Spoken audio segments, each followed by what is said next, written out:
Hello students, welcome to my channel BioHealth Academy. Today we are going to do the topic replication. But in this topic there is one experimental proof for the semi-conservative replication. So first of all we will do that, and then we will take the mechanism of replication. Now you see what we mean by the replication. It is actually the duplication process where a new complementary strand is formed over a template DNA strand. मतलब कि एक DNA strand जो है हम लोगों ने किया हुआ है, टेम्पलेट स्ट्रैंड क्या होता है, तो जब डीएनए के दोनों जो ये स्ट्रैंड्स हैं इनके ऊपर दोनों के ऊपर रेप्लिकेशन होनी है, तो ये दोनों सेपरेट हो जाते हैं and then a new complementary strand is formed over them. So you know very well now what is the meaning of complementary strand. So that is A pairs with T and vice versa, and C pairs with G and vice versa. So this is called as complement. The purine pairs with pyrimidine. This is what we have done, complementarity. Then so we can say that the new formed strand of the DNA is almost, you can say, it is carbon copy of the template. Why we say this carbon copy? Because it will have the same information, though it is complementary. So in front of the A there will be T, and in front of the C there will be G. So though it is complementary, but it will carry the same information as that of the template. So we call it the carbon copy of the template, right? So this is called as replication. Now, so when Watson and Crick in 1953 gave the DNA duplex model, so at the same time they proposed a scheme of replication, that is the mode of replication. So what type of replication takes place in the prokaryotes and eukaryotes. So then they explained this, that both the strands will separate, and they will both behave as the template. These two strands will behave as the template, जिनके मैंने P लिखा, P मतलब parental strands. And then new complementary strands will be formed over each template. And then so they said that these two daughter duplex will retain one parental strand and one new strand, that is new complementary strand over that. So this is the, you can say, these are the hybrid strands. Daughter duplex जो बने हैं तो वो hybrid type के बने हैं, उनमें हर एक में एक पेरेंटल स्ट्रैंड है और एक न्यू स्ट्रैंड है. तो they called it semi conservative mode of replication. So and they said that most of the organisms, that is, you can say, maximum number prokaryotes and eukaryotes, they have this type of semi-conservative mode of replication. Then we must know what are the other modes of replication. क्या सो कि दूसरी जो रेप्लिकेशंस हैं वो कौन सी हैं, तभी तो हम लोग जान पाएंगे कि सेमी कंजर्वेटिव जो है वो क्या होती है. तो let's do so before we do the experimental proof, now we have to know the three types of the replication models. The first one is called as the conservative replication. Second one is semi-conservative model of replication, and the third is dispersive model of replication. The first one, conservative replication, what is there? So this is the parental duplex of the DNA, and when these two strands get separated by the mechanism which we will do later on, okay, so in the next video, so then so the new strands are formed over them. Okay, so then so whatever new strands are formed, they get separated, and they because they are complementary to the parental strands, they will be complementary to each other also. So then they were formed over the template, these blue ones, but now they are separated and they formed the hydrogen bonding with themselves. So and these are new, both the new strands, they formed the one duplex, and these parental strands again after separation they again rejoined, that is renaturation has been done. So then they combine together after replication. So then there is the two daughter duplex are there, one is totally parental and the one is totally newly synthesized, right? This is called as conservative model of replication. Now in the semi-conservative, as I told you earlier, so that both the strands get separated and then new strands are formed, they are retained there, so they do not separate then, so they retained there. So therefore each daughter duplex will have one parental strand and the one new strand. This is called as semi-conservative. Both the duplex are hybrid, we call them hybrids. Then third is dispersive replication. In this case, this duplex the two strands get separated, and then they are broken down, and then the new strands are formed over them. These red ones are new synthesized.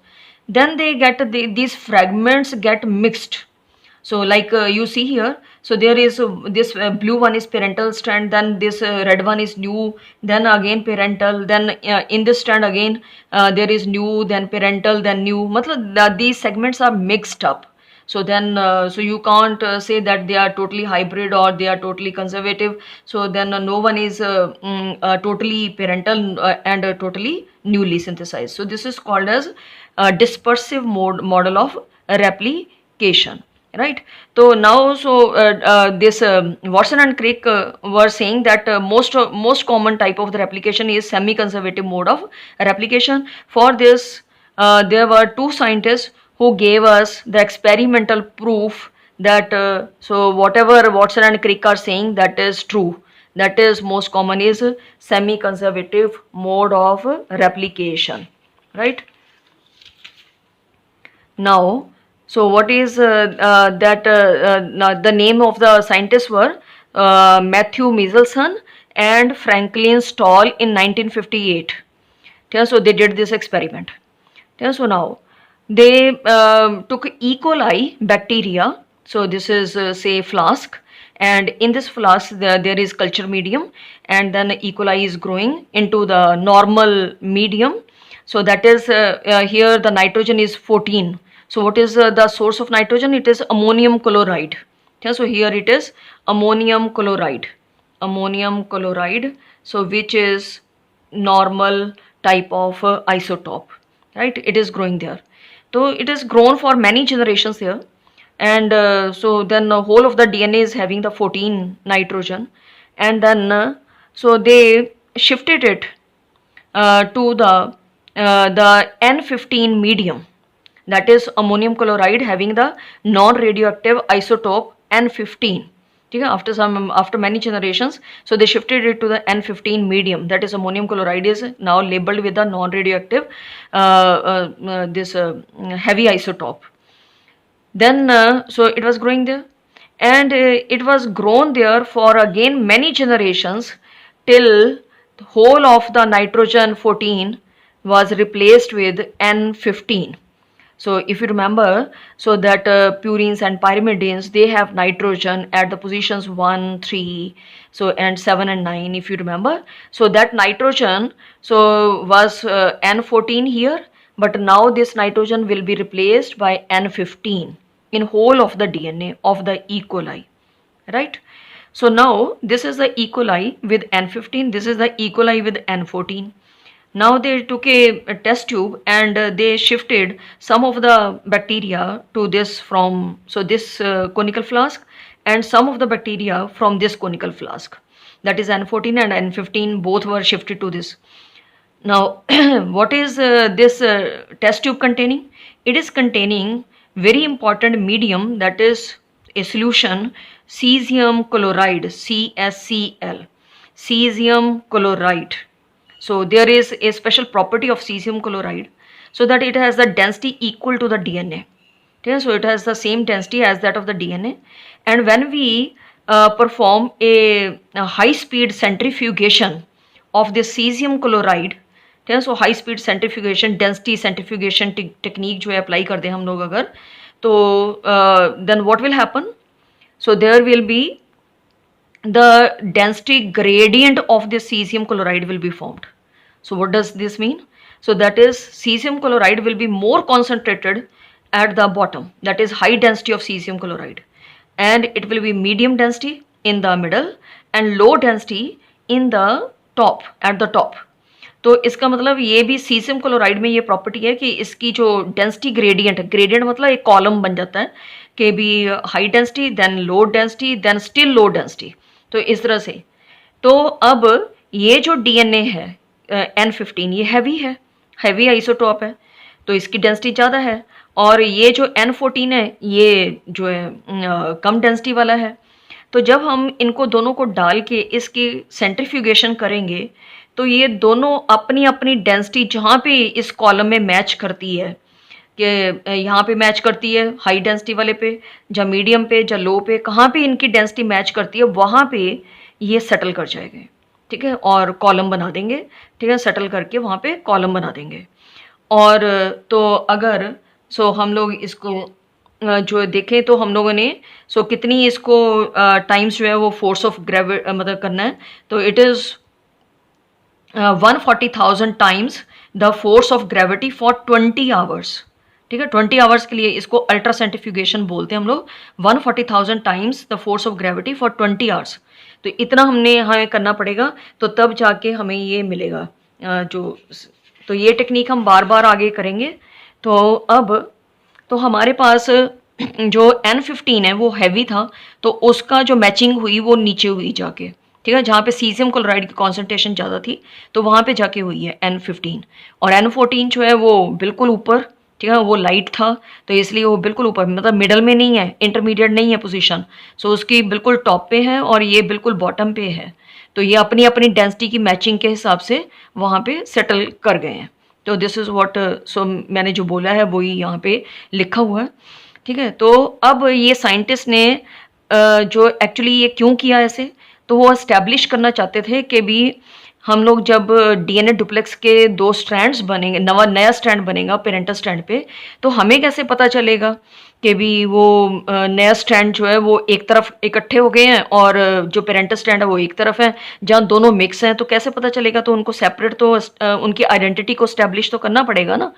तो वो identity को establish करने के लिए ही उन्होंने heavy isotope लिया था, ठीक है। और जो है तो अब उन्होंने ये पक्का कर लिया कि N15 जो है वो नीचे सेटल करेगा और N14 ऊपर करेगा, ठीक है। डुप्लेक्स, ये डुप्लेक्स है यहाँ पे। तो अब टाइम आ गया कि जो वॉटसन एंड क्रिक का सेमी कंजर्वेटिव रेप्लिकेशन वाला मॉडल उन्होंने कहा था, तो वो हाइपोथेसिस था, उसको टेस्ट करना है अब, ठीक है। तो टेस्टिंग जो है वो करने का टाइम आ गया था अब। तो अब क्या हुआ कि ये इकोलाई लिया हुआ है और इसमें कोनिकल फ्लास्क में इसमें N15 that is ammonium chloride, ठीक है, हैवी आइसोटॉप है और नॉन रेडियो एक्टिव है ये, ठीक है, वो मैंने पहले ही बताया आपको। तो it is grown here for 14 generations, ठीक है, 14 जनरेशंस के लिए इसको वहाँ पे ग्रो किया गया इकोलाई को, जिसमें पहले N14 था। तो इसलिए इसको इतनी सारी जनरेशंस के लिए, आपको मैं बता दूं, इकोलाई की जो मल्टीप्लिकेशन रेट है बाइनरी फिशन वो 20 मिनट्स होता है, ठीक है। हर 20 मिनट बाद वो डबल हो जाता है, तो इसका मतलब हर 20 मिनट में वो एक रेप्लिकेशन भी करेगा, ठीक है ना। जब डॉटर बैक्टीरिया बनेंगे तो वो रेप्लिकेशन करेंगे ताकि फिर वो आगे बाइनरी फिशन कर सकें और बराबर बराबर डीएनए को बांट सकें। तो इसलिए हर बार रेप्लिकेशन होगी तो उसको क्या मिलेगा? N15। तो इसका मतलब धीरे धीरे N14 will be replaced with N15 totally, ठीक है, पूरी तरह से। तो तकरीबन 14 जनरेशंस के बाद वो टोटली रिप्लेस हो गया। तो अब हमारे पास, हमने रेड कलर से ये दिखा दिया कि जो इकोलाई बैक्टीरिया उसमें ये N15 आ गया, पूरा डीएनए डुप्लेक्स जो है इस तरह से होगा। देखो बैक्टीरिया में वैसे तो वो आपको मालूम है सर्कुलर होता है, ठीक है, तो पर ये समझाने के लिए हम लोग इस तरह से लीनियर ले रहे हैं। इसमें कंफ्यूज मत होना बिल्कुल भी कि हमने ये यूकैरियोट्स वाला इस तरह से लीनियर क्यों ले लिया, तो वो ये समझाने के लिए है सिर्फ। तो इस तरह से ये N15 आ गया। तो अगर हम इसका अल्ट्रा सेंट्रीफ्यूगेशन करें, वही 140,000 जो force of gravity for 20 hours के लिए लगाएं, तो now this will settle at the bottom, ठीक है। तो ये 100% जो है यहीं पे आएगा, बीच में कोई कॉलम नहीं आएगा। जितना भी यहाँ पे बैक्टीरिया है उनमें जितना भी डीएनए है, so that will settle at the bottom, that is 100% heavy, right. तो अब हमने इसको क्या किया, ये हमारा मतलब शुरुआत हो गई है। अब ये एक्सपेरिमेंट की शुरुआत है कि यहाँ से सबसे पहले उन्होंने यही किया कि N15 में बदल के उसका अल्ट्रा सेंट्रीफ्यूगेशन करके कंफर्म कर लिया। नाउ बाकी जितना एक्सपेरिमेंट है फिर वो अब नॉर्मल NH4Cl में है, दैट इज N14 वाले में। तो then they shifted this E coli, some of this E coli into the medium, so where there was ammonium chloride normal, that is no radio active isotope, right. तो it is N14 shift कर दिया वहाँ पे। तो अब जब उसकी अब अगली जनरेशन, हमने इसको 0 जनरेशन माना है, जिस ये स्टार्टिंग वाला, अब अगली ही जनरेशन मतलब जस्ट आफ्टर 20 मिनट्स तो हमारे पास जनरेशन 1 आ जाएगी। मतलब एक बैक्टीरिया अगर है तो 2 बैक्टीरिया आ जाएंगे। तो हम यही मान के चलते हैं कि एक बैक्टीरिया, तो हमारे पास 2 बैक्टीरिया आ जाएंगे। तो नाउ आप देखो कि ये एक बैक्टीरिया में ये वाला डुप्लेक्स है और दूसरे बैक्टीरिया में ये वाला डुप्लेक्स है। ठीक है, तो ये जनरेशन 1 है, हमारे पास 2 बैक्टीरिया आ गए। तो हमने बैक्टीरिया ना दिखा के सिर्फ डीएनए डुप्लेक्स दिखाए हैं। तो क्या हुआ कि अब रेड वाला तो हमारा N15 है, तो ये दोनों जो स्ट्रैंड्स हैं ये सेपरेट हो गए। ठीक है, सो इसको डीनेचुरेशन बोला जाता है। एंड देन सो न्यू जो हमारे पास स्ट्रैंड्स हैं कॉम्प्लीमेंट्री बन गए हैं। तो ये जब कॉम्प्लीमेंट्री बनेंगे तो एन कौन सा अवेलेबल होगा? न्यूक्लियोटाइड्स, मतलब जितने भी बनाने के लिए चाहिए। देखो नया डीएनए बनने के लिए न्यूक्लियोटाइड्स चाहिए, प्यूरिन्स एंड पायरिमिडीन्स वाले, याद है? तो आपको पता है डीएनए में डीऑक्सी अडीनोसिन मोनोफॉस्फेट, ठीक है, so it is deoxy adenosine monophosphate, deoxy guanosine monophosphate, then deoxy cytidine monophosphate and one more deoxythymidine monophosphate. यही है ना हमारे 4 न्यूक्लियोटाइड्स। तो ये अवेलेबल होंगे, पर इनमें प्यूरिन एंड पायरिमिडिन में नाइट्रोजन कौन सी है? 14 वाली। तो ये आपके पास जब एक एक न्यूक्लियोटाइड जुड़ता चला जाएगा तो ये न्यू कॉम्प्लीमेंट्री स्ट्रैंड जो है टेम्पलेट के ऊपर बन जाएगा। ये टेम्पलेट्स है रेड वाले और ये न्यू कॉम्प्लीमेंट्री स्ट्रैंड्स हैं ब्लू वाले, तो ये इनके ऊपर बन गए। तो then they are retained there, मतलब वो अब सेपरेट नहीं हुए, जैसे मैंने पहले आपको कंजर्वेटिव वाले में समझाया था। तो कंजर्वेटिव की तरह नहीं हुआ, तो ये पहले मतलब सेपरेट हो गए बिल्कुल, मतलब ऐसे ही रहेंगे। तो अब हमारे पास ये हाइब्रिड्स आ गए, इसका मतलब 2 डॉटर डुप्लेक्स जो हाइब्रिड्स हैं। तो अगर हम अल्ट्रा सेंट्रीफ्यूगेशन करते हैं तो अब तो इसमें दोनों ही चीज़ें हैं, तो ये कहाँ पे आएंगे? मीडियम। देखो ये नीचे नहीं सेटल करेगा, इसका जो वेट है ना तो बहुत लाइट है और ना बहुत हैवी है, तो इट विल बी इंटरमीडिएट। ठीक है, ये इस पोजीशन पे आ जाएगा। ठीक है, तो ये जो है इंटरमीडिएट पोजीशन को हम आई से ले लेते हैं, इसको हैवी वाले को एच से ले लेते हैं। ठीक है, तो इंटरमीडिएट पोजीशन पे ये आ जाते हैं। तो ये हो गया। तो अब इसको हमने अगली जनरेशन के लिए भी अमोनियम क्लोराइड नॉर्मल वाले में ही रखना है। ठीक है, तो ये हमारा जो है अब ये हो गया कि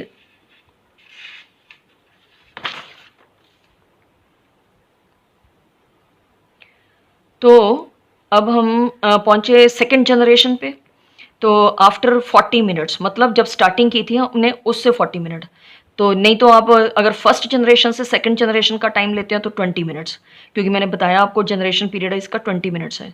तो फिर क्या हुआ कि आपको अगर याद हो तो हमारे पास जो है एक डुप्लेक्स था, दोनों डुप्लेक्स थे जिनमें एक ये रेड लाइन थी एक ब्लू लाइन थी, मतलब एक N15 एक N14। तो अब क्या जो पहले नंबर का डुप्लेक्स था उसमें ये N15 एंड ये N14 सेपरेट हो गए। अब 2 नए स्टैंड जो बनेंगे वो भी N14 वाले ही बनेंगे। अब दूसरा डुप्लेक्स लेते हैं, उसमें N15 N14 वाले थे, फिर उसके ऊपर नया स्टैंड बनेगा। तो इस तरह से हमारे पास 4 डुप्लेक्स बन गए हैं, मतलब 4 बैक्टीरिया बन गए हैं सेकेंड जनरेशन में। तो इसमें आप देखो कि 2 बैक्टीरिया जो हैं उनमें तो हाइब्रिड है। ठीक है, एक स्टैंड N15 एक स्टैंड N14।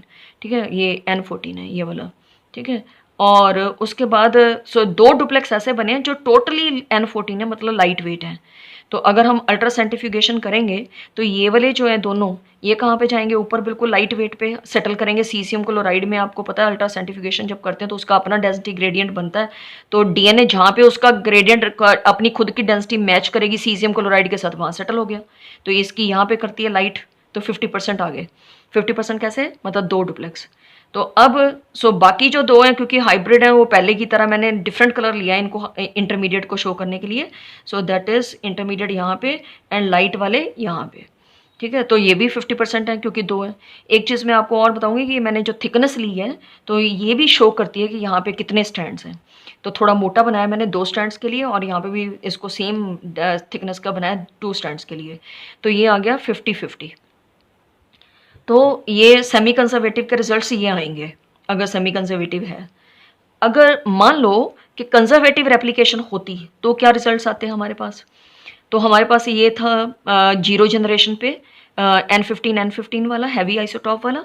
तो उसके बाद फिर फर्स्ट जनरेशन में क्या होना था कि ये दोनों स्टैंड सेपरेट होते, फिर न्यू ब्लू कलर वाले ये स्टैंड जो इनके ऊपर बनते, पर बनने के बाद फिर वो अलग हो जाते और अलग होके खुद कॉम्प्लीमेंट्री थे तो बना लिया एक डुप्लेक्स, और ये रेड वाले दोबारा री नेचर हो जाएंगे और ये अपना डुप्लेक्स बना लेंगे। मतलब पेरेंटल दोनों इकट्ठे हो गए और न्यूली सिंथेसाइज अलग से इकट्ठे हो गए।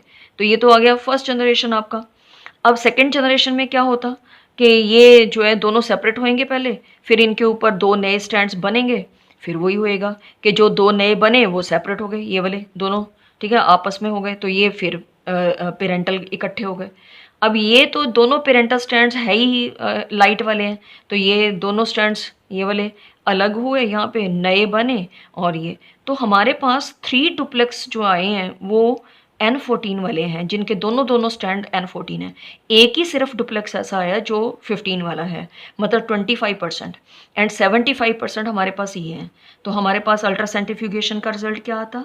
सो यहाँ पे एक जो ये वाला तो नीचे चला गया, ठीक है, हैवी वाला हो गया, और ये हो गए कौन से वाले? लाइट वाले। तो इंटरमीडिएट कोई भी नहीं आया, हैवी एंड लाइट। और आप देखो लाइट की थिकनेस मैंने कितनी बनाई है, ठीक है। सो ये शो करती है कि यहाँ पे ज़्यादा है, और मोटा कर देते हैं इसको थोड़ा, 75% है इसमें तो, ठीक है, राइट।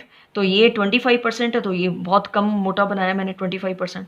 तो इसका मतलब 1, सो जो है 1:3 या 3:1 की रेशो आप कह लो, ठीक है। सो ये रेशो आती। तो सेमी कंजर्वेटिव मैंने साथ में कंपेयर कर दिया, वही सेम चीज़ जो हमने अभी तक की है, तो ये वाले रिजल्ट्स आते। तो ये आता हमारे पास light and intermediate, right, light and intermediate. तो कितने? 50-50। तो क्योंकि उन्होंने जो मिजल्सन एंड स्टॉल ने यही जो एक्सपेरिमेंट है वो बैक्टीरिया पे, इकोलाई पे किया, फिर उन्होंने और कई ऑर्गेनिजम्स पे, एल्गी में, ब्रायोफाइट्स, टेरिडोफाइट्स, ठीक है, तो इसी तरह से एनिमल्स में भी, प्रोकैरियोट्स में, सॉरी प्रोटोजोआ में, तो सब में जब करके देखा तो they found this type of results, ठीक है। उनको मैक्सिमम जो है ये रिजल्ट्स मिले, ये नहीं मिले, ठीक है। So these results were found. तो इसका मतलब दे प्रूव्ड, ठीक है। सो ये मैंने साइड में जो लिखा है ये कंक्लूजन है कि that is then it was the data which they received after many experiments over the many organisms, so then so it proved that semi-conservative mode of replication is most common type of replication, whatever Watson and Crick said. So that was proved so experimentally by Michelson and Stoll. So therefore, so it is true now that semi-conservative replication is most common type of model in every organism, right? So now, so we will now continue with the replication mechanism of replication, and we will presume that it is semi conservative mode of replication. अब हम conservative नहीं लेंगे, dispersive नहीं लेंगे, आगे जो mechanism करेंगे वो सेमी कंजर्वेटिव का ही करेंगे। सो स्टूडेंट्स, आई होप कि आप लोगों को ये समझ आ गया होगा, ठीक है। तो इसमें आप लोगों को मैंने शुरू में जो समझाया पहले, तो वो यही बताया कि कंजर्वेटिव मोड ऑफ रेप्लिकेशन क्या होती है, सेमी कंजर्वेटिव क्या होती है, और उसके बाद डिस्पर्सिव क्या होती है। तो ये बेसिक कॉन्सेप्ट आपको पहले समझा दिया, ठीक है। फिर उसके बाद हमने मिजल्सन एंड स्टॉल का एक्सपेरिमेंट जो है वो शुरू किया।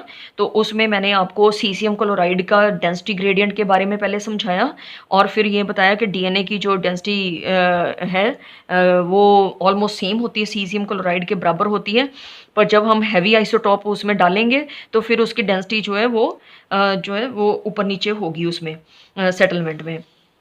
तो हमने ये जो N15 एंड N14 का कॉन्सेप्ट जो है समझ लिया कि वो कहाँ पे डेंसिटी अपना कॉलम बनाएंगे, और उसके बाद फिर हमने एक्चुअल एक्सपेरिमेंट जो उन्होंने किया वो शुरू किया। तो उसमें N15 पहले बनाए हमने बैक्टीरिया में डीएनए को, ठीक है, 14 जनरेशन तक उसमें ग्रो करके अमोनियम क्लोराइड में विद N15। फिर उसके बाद जब वो पूरा हो गया तो फिर उसके बाद हमने हर 20 मिनट्स के बाद उसकी जनरेशन्स को चेक करते गए। वैसे तो आप कई जनरेशन्स तक कर सकते हैं, पर हमने उसके आगे 2 ही जनरेशन्स ली, 1 और 2, ठीक है। तो जब 2 जनरेशन आई तो उसमें हमारे पास 4 डुप्लेक्स आए, मतलब 4 बैक्टीरिया आए, तो उसमें रेशो आई 1:1, ठीक है। तो फिर हमें समझ आ गया कि भी जो मैक्सिमम ऑर्गेनिजम्स हैं उनमें यही रेशो आ रही है, यही डाटा आ रहा है। तो इसका मतलब ये हुआ कि it is a most common type of replication, semi conservative mode of replication is most common. So students, अगर आपको ये लेक्चर जो है अच्छा लगा तो कमेंट्स ज़रूर दिया करो, और अच्छा लगा या कोई इम्प्रूवमेंट चाहते हो आप कैसे भी। और ये मैंने आज डिफरेंट मेथड एक चूज़ किया है, आगे मैं ब्लैक बोर्ड पे ही पढ़ाती हूँ, तो आज मैंने डिफरेंट, तो आपको ये अच्छा लगा कि नहीं लगा ये भी बताना मुझे। तो जो भी आप कंटिन्यू करना चाहते हो वही करेंगे हम लोग। और उसके बाद सब्सक्राइब कर लो बच्चों मेरे चैनल को, like and share the video. So thank you so much.